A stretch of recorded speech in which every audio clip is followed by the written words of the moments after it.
Hi, everyone. Welcome to the Feeling Lighter podcast, where we are shedding old beliefs that no longer serve us, one episode at a time. The bottom line, how you feel about yourself changes everything. Isn't that the truth? Yes. All right, Lisa, how you doing? Excited to be here and for our guest today. I know. Today we're going to be, the title of this episode is Diets Don't Work. Now what? There's been a lot of, and I'm actually really excited for this conversation because there's a lot in the media around how diets don't work right now. Yeah. And that's wonderful. We need that exposure. But we don't talk a lot about, okay, well, then what do we do? We just are acknowledging it, and then diet culture wants to come back and take us back into that narrative. So I'm really excited. I think you're going to read the guest bio today, and then we're going to jump right in. Yes. Let's do it. All right. Today we're talking to Sam Previte. She is a registered dietitian, certified intuitive eating counselor, certified personal trainer, and the founder of the Find Food Freedom. She is also a lover of all things media, hosting the Find Food Freedom podcast, co-hosting of the What the Actual Fork podcast, speaking at summits, and featuring in many national news segments, including NBC News, CBS Mornings, and The Drew Barrymore Show. Hey. She earned her Bachelor's of Science at Penn State University and then went to Adagio Health in Pittsburgh, Pennsylvania to earn her RD credential. After completing traditional schooling, she went on to gain additional certifications in intuitive eating and body image, which is where she found her true passion, and Find Food Freedom was born. Sam and her team say no to diet culture BS and yes to unbiased, fair health care. Her team works with clients who know that dieting does not work and has harmed their health, but have no idea how to break away from the diet cycle. Welcome, Sam. Thank you for having me and for such a warm welcome. Of course. We're excited to get into this today. I got a comment on your bookshelf. I see you. I see that rainbow book color situation happening. Love me some home edit. Love me some home edit. Too. And I'm like, ooh, feeling that. But welcome, Sam. We're really excited to have this conversation around diets. Let me start by asking, how did you get into doing this work? Like, what brought you here today? Oh, such a good question. So I like to say that I started in this field as, unfortunately, many dietitians do, very disordered myself. I went into healthcare definitely wanting to help people, but thinking that back when I came into the field, thinking that I was going to help people lose weight. I was going to figure out the magic answer myself and then help everybody else do that. And life was going to be great. And then, fast forward, graduating college, sitting for my national boards. I hated my body more than ever. I had a horrible relationship with food. I had terrible imposter syndrome. And I sat there thinking, I don't have the magic answer yet, and somehow I'm qualified to go out and help other people do this. And I started in private practice. I started helping people intentionally lose weight, and it felt really icky. There was a lot of guilt. There was a lot of shame. There was a lot that would come up in sessions with people, and I saw how unsustainable it was. And it wasn't until I was introduced to the intuitive eating framework that I was like, oh my gosh, light bulb moment. Intentional weight loss is not the magic answer. The magic answer is actually not focusing on intentional weight loss. And then we can genuinely better our health physically, mentally, emotionally. So I'm forever grateful for the intuitive eating framework for saving me, because I was very ready to leave the field of dietetics altogether. And fast forward to today, we have an online community of over 700,000 people. We service people all over the globe virtually in our private practice. And our mission is to help people make peace with food and their body. And I feel very grateful to do this work. That is incredible. That is incredible. You said 700,000? Yeah, between TikTok, Instagram, all the platforms, if you add them together. That is beautiful. I know we're going to get into the what now, like what do we do? But I think for our listeners, if they're new to this understanding that diets don't work, can you just briefly tell us why diets don't work, and like where's the data and the research for the people? I know for me that type of stuff was important when I came to walk away from diet culture in my personal journey. I needed to see some science there before I just went with it. So can you give us that little history, and then we'll go from there. Absolutely. So when we look at the research of dieting, what we have to understand is there are 0 randomized control trials, which are like the gold standard of research, that show sustained weight loss greater than 2 years for any diet. And when we look at the diet research in our country, a lot of it, there's a lot of bias there, and a lot of it leaves out the psychological and the behavioral implications of dieting, aka mental health and eating disorder and disordered eating.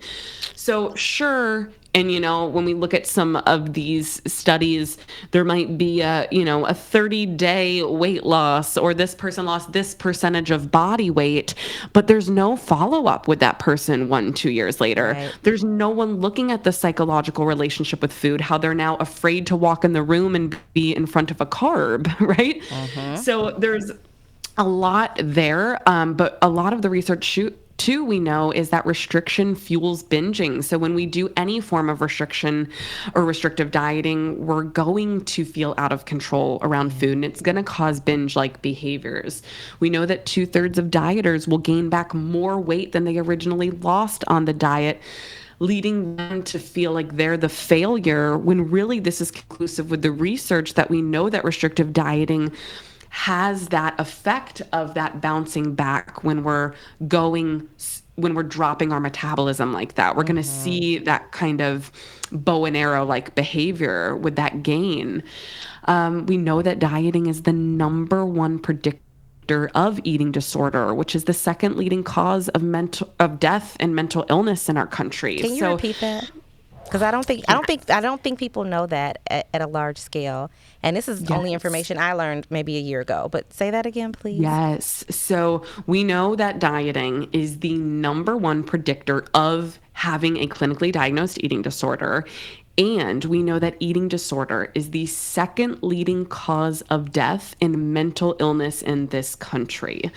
And it's widely... We do not talk about that. No. And what's even crazier, being someone who's so informed in this space, is that typically eating disorder behaviors are glorified in our culture, right? Restrictive eating, cutting out food groups, cutting out ingredients, being the air quotes healthy one that packs their lunch and isn't allowed the pizza at the pizza party, right? Like we look at eating disorder behaviors, and so much of it is celebrated. And so it's a really, really important thing to look at. So I apologize, Dr. Lisa. I just threw so many facts at you, but you let me know if you want me to keep going. I wanted all of that. No, I thank you for that. That's great information, and people don't know these things, so it bears repeating. So no, thank you. That was perfect. I mean, I think, you said it in a much better way, but I want to summarize and reflect back to you what I just heard. Yeah. It's that research shows us. So I'm going to actually do it this way. The media shows us that diets are good. The research shows us that diets are harmful. Very. And so those are very different. It's not like, we're trying to get, diets don't work, so we're just going to be neutral about it. Diets are harmful. Yeah. Yes. And I think, one thing I want to point out, because chances are anybody listening to this podcast has dieted before. Right. It's more so common to have dieted than to not have dieted. When we look at women ages 25 to 45, 65% identify as disordered eaters, and an additional 10% identify as clinically diagnosed eating disorder. That is leaving out the thousands and thousands of people who never go diagnosed or never seek treatment or help. So it's so common. And so I never want anyone listening to feel guilt or shame. It is very understandable why we want to diet, for exactly what you said, Katie. The media makes us feel like it's a good thing. We also live in a very fat phobic world where there is such thing as thin privilege, which that's a whole other conversation we can go down. And when we talk to clients and ask them, why do you diet? It's typically 2 reasons. 1, to lose weight in hopes of bettering health, when we know through research that weight loss does not equal health and can actually have harmful outcomes. And 2 is to feel better about ourselves But we know, again, through research, when we look at body image and relationship with self, that shrinking our body does not equal self-love. Yep. And so the more that we unpack why are we dieting and get curious about that, then we can start to have these conversations, lose the guilt and shame, because chances are we've all dieted before, and there's nothing wrong with that. It's just confronting the why. Yeah. Why are we doing it, and what are we trying to achieve? You just summed up the mission of WeShape, right? So appreciate that. Thank you. Looks like we align in our missions then. That is wonderful. Yeah, it's not to shame or judge people who want to lose weight or who have tried dieting or who are on that path. It's to bring awareness around the data that shows us how it can be harmful. And so proceed with caution a little bit. You know, like I don't ever want to judge anybody in terms of where they are on their path. Lots of people come into our community and they still are on the path of like, I want to pursue weight loss. And it's not my job to tell them what to do with their body. But it is my job to give them information about what the science says, because it's very different than what the media says. So that way I feel like people can at least make a decision having the full story. Absolutely. Yes. And it seems like that's the first step, maybe, like getting the information. So you know now, like, okay, this isn't good for me. Like Katie said, this is not something to necessarily be neutral about. This has harmed me and harmed other people. So what comes after that? What's the next step? And like, okay, I'm going to be done with diets, but how do I start to replace whatever diets failed in my life for me? What do I do now? Great question. So I think that stage one, we have different stages within the intuitive eating framework. And stage one is exactly what you were just saying. I call it diet rock bottom. It's the building awareness that dieting doesn't work and that it's harmful and that it hasn't helped us. We can stay in this stage for a really long time. And it's really hard to get out of this stage, especially if we've been dieting for 5, 10, 20, 30, 40, 50 years, where our entire life's mission and purpose has felt like chasing a smaller body is what we were put on this earth to do. So sometimes we sit in awareness for a really long time. We unpack belief systems about bodies, body sizes, our own body, our relationship with food. So coming back to if we're looking at the intuitive eating principles, principle number 3 is making peace with food. So that's removing the morality that's associated to food. That is something that we definitely work with. But I would say, to summarize, once we have the awareness, we have to first start working with our beliefs around food and body size. Because you could be following any meal plan, any calorie count, I mean, you name it, you can be following it. But if you still have guilt and shame associated to food, your choices are going to be rooted with a much different intention than being able to listen to your body, listen to your body's cues. If every choice is rooted in morality associated to food. This is what, so this is where things get tricky, because, you know, food, we need food to live. Right? Yes, we do. It's required. So when people are struggling with various things in life, many things, if they're struggling, they can just refrain from even participating. Food is not one of those things. We need it. Yes. And so that creates complexity. There's also a certain powerlessness over, like, I have this visual sometimes of like literally like a fish being in a river coming down and swimming up that stream of like every message around me tells me that I need to do the opposite and go back into those patterns I used to have. But I want to take a moment to also empower people, because one of the things that was really helpful for me, just on a personal level, was curating my content a little bit better. So that was like, so it's like if we're trying, the reason I'm thinking about this is because you're like, oh, we sometimes get in this position of like understanding, but then getting stuck there and not knowing what to do next because the beliefs are so rooted. Yeah, let's have space and compassion for ourselves in that. It's a lot of unwinding. And one of the ways that I think could help our listeners understand is like, you are responsible for the content that you curate. And your life will not suffer from unfollowing the fitness model on Instagram. Like, you might be like, oh, but in fact, it might get better. Yeah, I argue it would. And so part of the reason I love doing this podcast and bringing exposure to other people in this space doing similar work to WeShape is here's another person you can follow that's going to reiterate the new message that you'll see day in and day out. My Instagram feed is not what it used to be.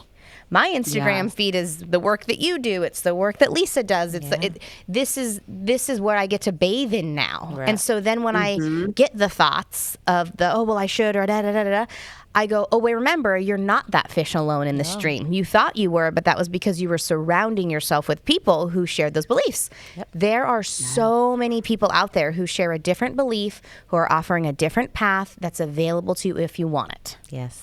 That's powerful. Yes, I love that. And I want to, if I could piggyback off of you, Katie, you know, people are listening to this, so they can't see me, but something that I think is very important in being a professional in this space is recognizing my privileges. I am a thin, white, cis, hetero, able-bodied woman.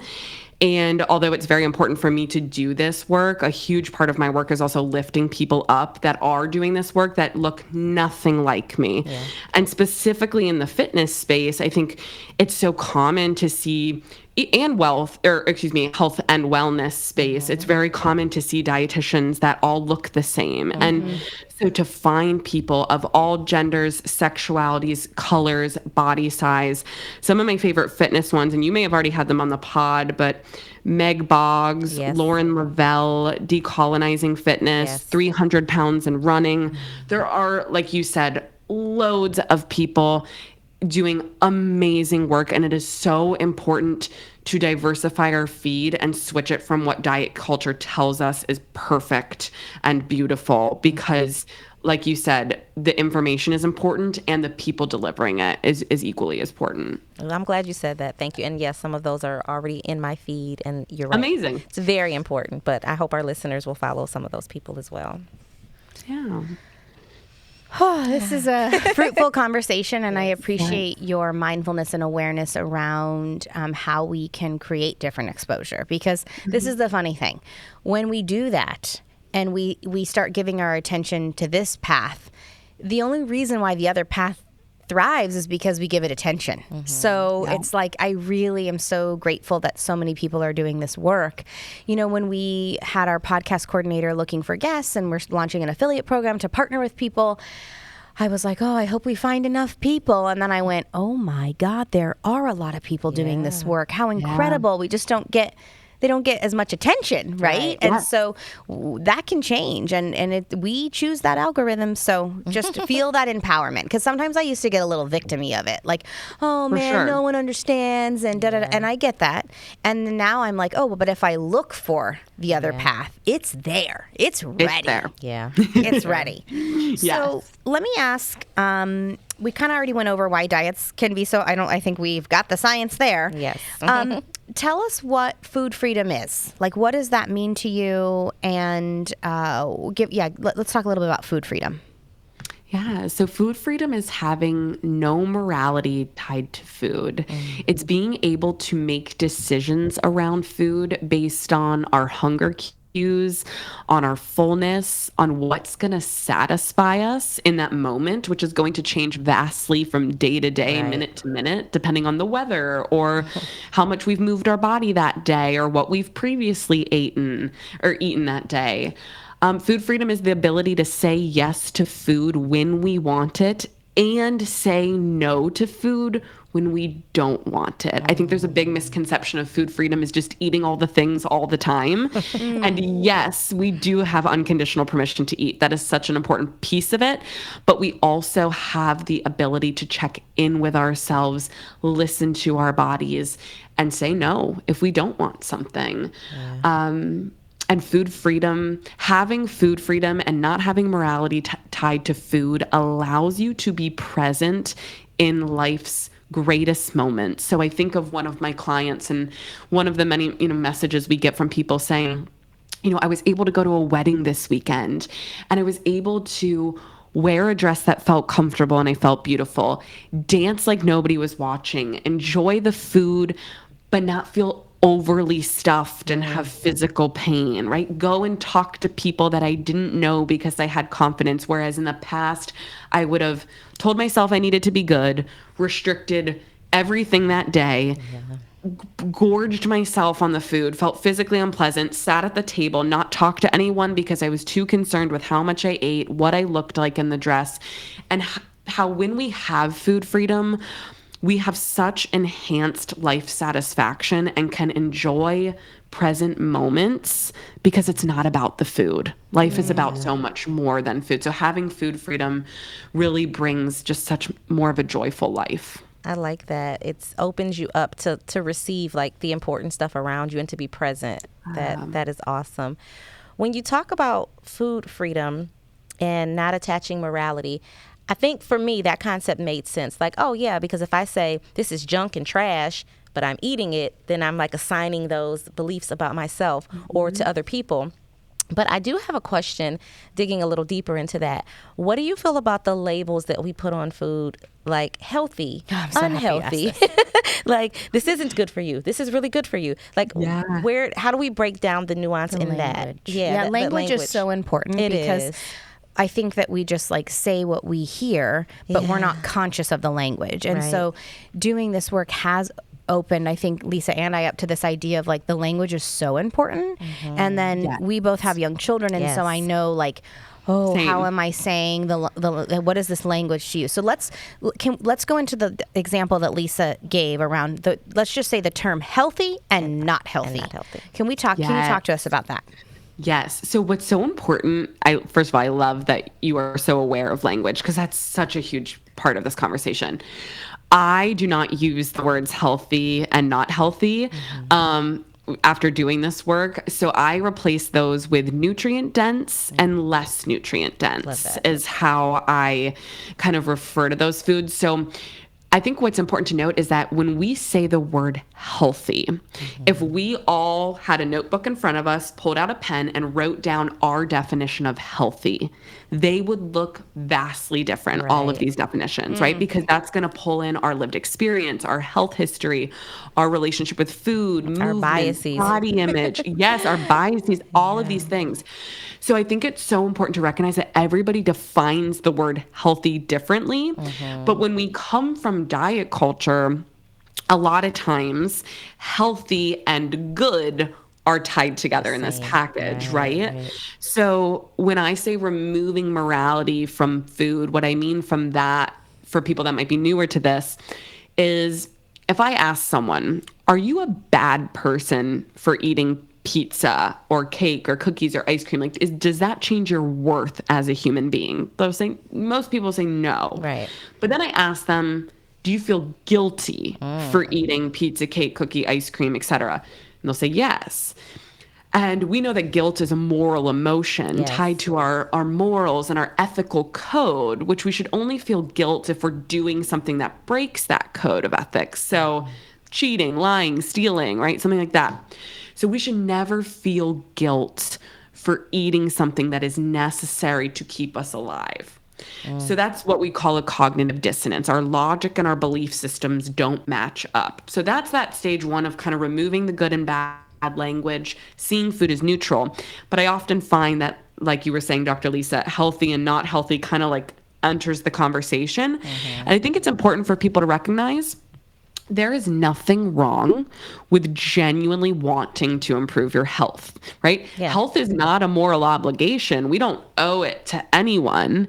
And if you do want to better your health, you should not feel guilt or shame for that either. Absolutely. So I think when people use the words healthy, not healthy, they may be newer to this and not know how loaded those words can be for people.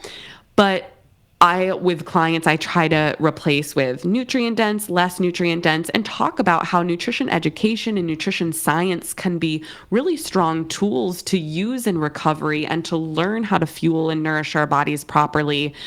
And the language that we use can support that and make sure it doesn't pull more guilt and shame back into our eating experiences. Okay, so I wanna ask a question about that, but I hope you don't take it as like me challenging your expertise Yeah, in go this. ahead. No, go ahead. Sometimes I worry about the word less nutrient dense, because do you think that human beings like instantly attach to it's not as good as, less than? I don't know. This is where I get so stuck, because like I want food neutrality in my house so bad with my young children and with myself, if we're being truthful. And so it's like, yeah, this is where I get always stuck every time, is the nutritional science or, versus food neutrality. So I don't know. I just want to have curiosity about the terminology, I guess, a little bit more. I love that. And I love that you're challenging this and bringing it up. So I think one thing to always recognize with kiddos is that they don't have, yes, they have exposure to other messages, but more so than us three, right? We all have our lived experiences we grew up in, and the commercials and the magazines and all this. Like, our children are so innocent and don't know the diet culture BS that we've had to put up with thus far. Yeah. So when they see a cookie and a piece of watermelon, they don't see good or bad, right? They see cookie and watermelon. They don't see nutrient dense or less nutrient dense. They just see two items. Yeah. And so I think this is where education with the verbiage can be great. And that's not to say that I'm saying I'm right. Like, I would love to hear what verbiage you ladies use. But when it comes to the education piece, I think it's just having those conversations of saying, let's stay on our cookie and watermelon example. Both of these food items are a wonderful source of carbohydrates. One of them has solely or mostly carbohydrates, and one of them has carbohydrates and more vitamins, minerals, and hydration to it. So both of these have carbs, which make both of them nutrient dense. So you could almost substitute what I said and say more nutrient dense and nutrient dense versus the nutrient dense and less nutrient dense. Yeah. If that makes sense. Okay. I'm getting too nuanced, I think. No, But I understand it because you're so aware and you don't want to do harm. And I think if anything, that's a beautiful reasoning to challenge this. But I think it's important to note, whether it's cake, cookies, pizza, chips, whatever that fear food is, or that food that diet culture told you can't have, it is nutrient dense, because if you only ate that food for the rest of your life, it would keep you alive. Yep. And it has the nutrients that your body needs. So I love your question. And I would love to hear, if you don't mind sharing with me, what verbiage you use in your household. I mean, Lisa might need to take this one first, because I'm still working on because it. my daughter's 10, and I didn't start going down this path of food neutrality till only a couple years ago. And one of the ways that I started going down this path is that she was in the middle of being treated for Lyme disease, and one of the recommendations was to have her off as many inflammatory foods as possible. So we were not having her on wheat. She would beg us for gluten and wheat, because, of course, it's everywhere, and she wanted it, and damn, it tastes good, and it's delicious. And then she came to me one day, because we caught her sneaking it, and she said, "What was I supposed to do? You put me in gluten jail, and I was going to let myself out of it. So you could let me out, or I'm going to let myself out." Wow. And I was like, "You can eat as much gluten as you want." And then I went, "You're creating disordered eating in your home." And so that really shook me at my core. And so I'm still unraveling with her because she got the messaging of my own disordered eating up until she was about 8 years old. Okay. So I'm still learning the language. Oh, and to be very clear, I've been on this journey about 5 years, but my oldest daughter is 12. So she encountered mommy as the fitness instructor who would say, "Put down that candy bar and get a salad," or who would say, "That's junk food, don't eat that," or "You're going to gain weight." I did all that. So I have the same exact experience, probably worse in some instances, because it wasn't even from like an illness. It was just about my belief system being very, very, very much into diet culture. So as I've transitioned, my kids have had to sort of follow me and they probably are like, "Whoa, mom is way different than she used to be," especially my older two. But now I typically say more nutritious and a little less nutritious, but I buy them everything, because my experience, as your daughter was sneaking things, my daughter in the second grade, she was stealing snacks from her friends in classmates' lunch bags because all we had in the house were carrots and cucumbers and just stuff she didn't want to eat all day. And so she saw Doritos for the first time or Cheetos, and she was like taking. And so we had to have meetings with the teacher and conversation. So I am also unraveling and trying to undo the damage that I unintentionally, created. But I typically say, you're going to go ahead and eat something. I just tell my kids things like, you have cookies, you have Oreos in the pantry, you have everything you could imagine. We have it all. And I'll sometimes say, hey, you've only been snacking on the Oreos today. Your tummy, think about if your tummy's going to like it or not. Think about if you want a fruit or something or a vegetable. And, sometimes I'm not good at it, but it's a constant work in progress to get them to understand the value of checking in with themselves and then using like when they get a stomach ache from what they ate all day to kind of talk about like, okay, so how did that feel? What did we eat today? How can we make some changes tomorrow? And sometimes they do it over and over again. Yeah. But yeah, I'm still I say all that to say I'm still working through this as well as a parent because it's hard. And this is all I had to go from. So yeah.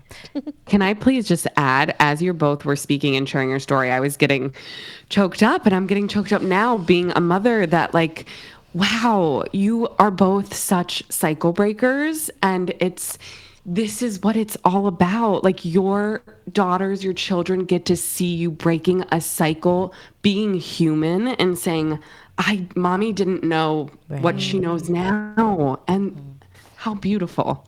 How beautiful. Thank you. It's reminding me of this little experiment that I did the other week. We were watching a movie and I had brought out some cookies and a couple candy bars, chocolate bars or whatever. And the kids looked at me and they were like, oh, can we have some? How much can we have? And I said, I don't know. What were you thinking? And they paused and they were like, dang, normally this woman's dishing it like it's under her terms.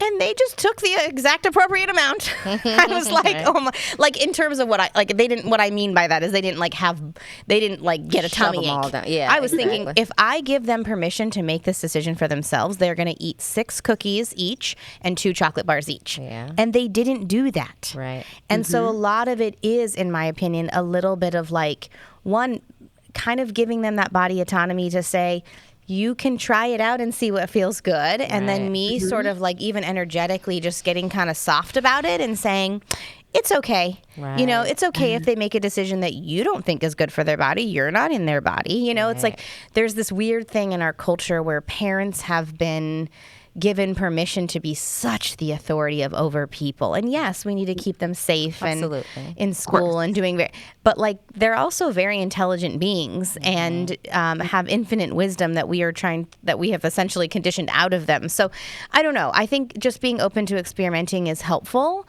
And then trying to evaluate like what comes up for me when I do that experimentation. Because I was instantly like, oh no, they're going to each do 2, and it's like that didn't even happen. And if it did, maybe it needed to happen. Maybe they needed to feel ill and then make that, feel that sensation in their body and then make a different decision next time or not. Maybe it takes 10, 20 times. Yes, absolutely. But it's hard work because it's so nuanced, right? Like, so nuanced. And so I appreciate you like even having the conversation about me questioning the less nutrient, right? Because I want to like wrap my mind around, it's like I feel like I know what doesn't feel good to say or do, but I haven't always had the language around, okay, well then what? Yeah, how do we replace it? Which is great. And I think this episode is all about that. I want to ask a question slightly shifting gears because in your work as a dietitian, obviously, people are referred to you for a myriad of reasons, right? And I know that you still get people that come to you and say, I really need to lose weight, but I really need to lose weight. What do you do with that? Like, how do you handle that? How do you approach that? We talked about like it's not our job to change everyone's mind, but also we have to give them information. So what do you do in those instances, and how have you seen like success in working with clients that come to you with that thought? Absolutely. This is a great question. So one thing I would say is we're very fortunate at our practice at Find Food Freedom because the majority of our clients do come from social media where they see our messaging, they see what we do, they see our mission. So usually the people coming to us are saying, I don't want to diet anymore. Right. I've dieted for 20 plus years. I don't want to chase intentional weight loss anymore, but I don't know how to get away from this. Yeah. So there's more of an understanding there. We do not take on clients that come to us and say, I want to intentionally lose weight. We will refer them outward. Again, there's no guilt or shame. They have Right. full body autonomy, but we will refer outward because we do not support intentional weight loss. So that is one thing that is helpful, I think, on being a weight inclusive provider, is being very intentional with your language so clients know upfront what you do and don't do. Now, with that being said, I get questions all the time, of course, on social media or in interviews of, but I need to lose weight for my health. Like I hear that all the time, right?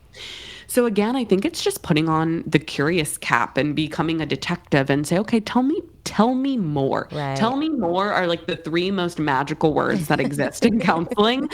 Because when someone's saying I need to lose weight for my health, I genuinely want to know, tell me more. What does that mean to you?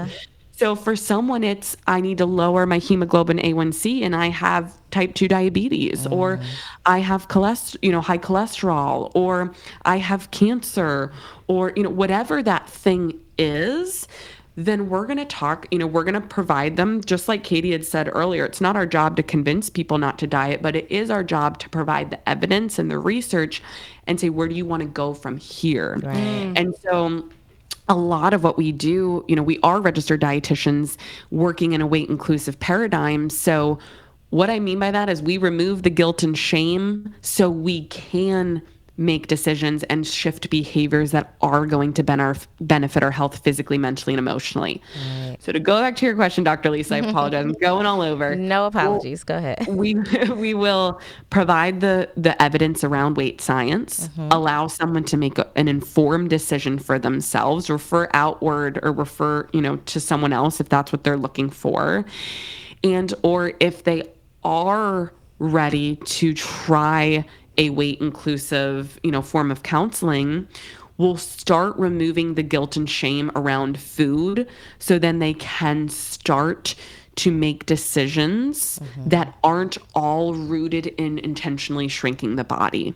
Because it's really, really hard to engage in movement we enjoy, work on stress management techniques, increase variety of foods, work on hydration. Like some of these basic behavior changes that genuinely improve our health, uncoupled from changing our body, those are still going to feel icky and diety if we still have guilt and shame wrapped up with our relationship with food. That's so the key. Always going to start there first, create this neutrality around food and body, if possible, with body image, and then get to that if and when we're ready. Right. But it's really important to start with more of the mental, emotional relationship to food first. It's what Katie says, like every episode, it's targeting the mindset. So I think just to reiterate for the listeners, what you're saying is we can improve our health. We can lower our A1C. We can lower our cholesterol. We can normalize our blood pressure without necessarily changing the size or weight of our bodies. Yes, ma'am. So if you the media has overinflated the importance and connection between weight and health. Correct. That is one tiny sliver of a much larger pie that is responsible for quote unquote health outcomes. Correct. So you're saying let's focus on the other slices of the pie and give that some attention and stop focusing on the weight loss in particular, because it's actually not with the science we said in the beginning is showing us it's not actually helping us. It's not helping us. Correct. And when we look at the determinants of health, which come out of the World Health Organization, all of the things that impact our health, weight is under the genetics and biology section of that research. They don't even talk about that. That's a whole nother episode, right? Like the genetic blueprint, there is a set point theory that talks about our weight range that we have very little change in. But when we look at our individual behaviors, which make up 36% of our overall health, that includes variety of foods consumed, hydration, sleep, stress management, movement, all of those things that I just named. Relationships, yep.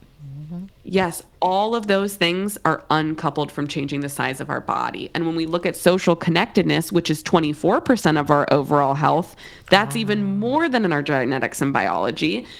These are things that are so important, and none of it has to do with the size of our body.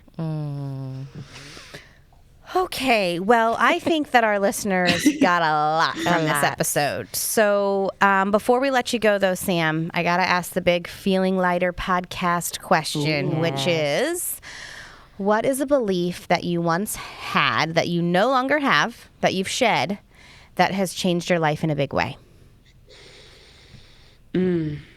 I would say the new belief that has come with letting go of the old belief is that rest is productive. I love this one. Subscribed for so long to the idea of I have to be doing and producing to be worthy, to be loved, to, whatever that need I was trying to meet. But I have been working so hard and still have to work at it every day to recognize that rest is productive. I like that. I love that we're ending on that. Yeah. Thank you so much, Sam. Where can people find you to get more information? Yes. Easiest place would probably be Instagram. Our handle is at find.food.freedom, or TikTok is findfoodfreedom, no dots. And then if people want free resources, want to learn more about intuitive eating, they can go to findfoodfreedomresources.com. Love it. Wonderful. Thank you so much for joining us, and take care, everyone. We'll see you next week. Thank you.